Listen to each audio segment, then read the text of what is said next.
Salutations curieux. Le Japon, tel que nous le connaissons actuellement, est un archipel comprenant plus de 6800 îles.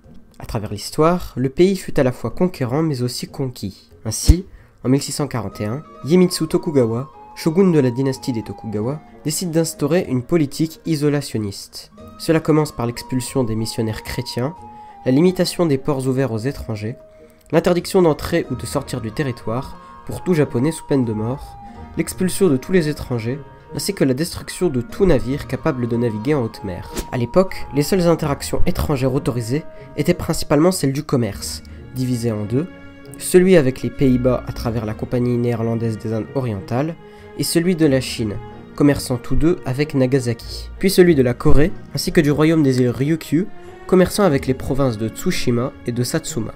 A l'époque, le sakoku était un moyen de contrôler le commerce du pays, mais aussi d'affirmer une place forte du Japon en Asie orientale.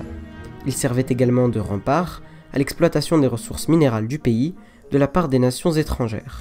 On compte 16 tentatives de rupture du sakoku entre 1778 et 1853, année de l'arrivée du commodore Matthew Perry et ses 4 navires de guerre sur la baie d'Edo, montrant une puissance de feu impressionnante. Le sakoku prendra finalement fin le 31 mars 1854, année de la convention de Kanagawa, où le commodore Perry reviendra avec 7 autres navires de guerre et contraint ainsi le shogun de l'époque de signer le traité de paix et d'amitié, imposant des relations diplomatiques officielles entre le Japon et les États-Unis. Malgré le fait que les Japonais qualifiaient cette pratique d'injuste, ils furent finalement contraints de signer les années suivantes d'autres traités avec les pays occidentaux. On voit, à travers le sakoku, que malgré le manque d'interaction avec les autres pays, que le Japon, pendant 2 siècles, réussit à subvenir à ses besoins à l'aide de ses propres ressources. L'autarcie, ce système économique dans lequel un État vit isolé, est limité politiquement parlant. En effet, les actions perpétrées par le Japon témoignent d'un très fort contrôle à l'époque du shogun sur la politique, l'administration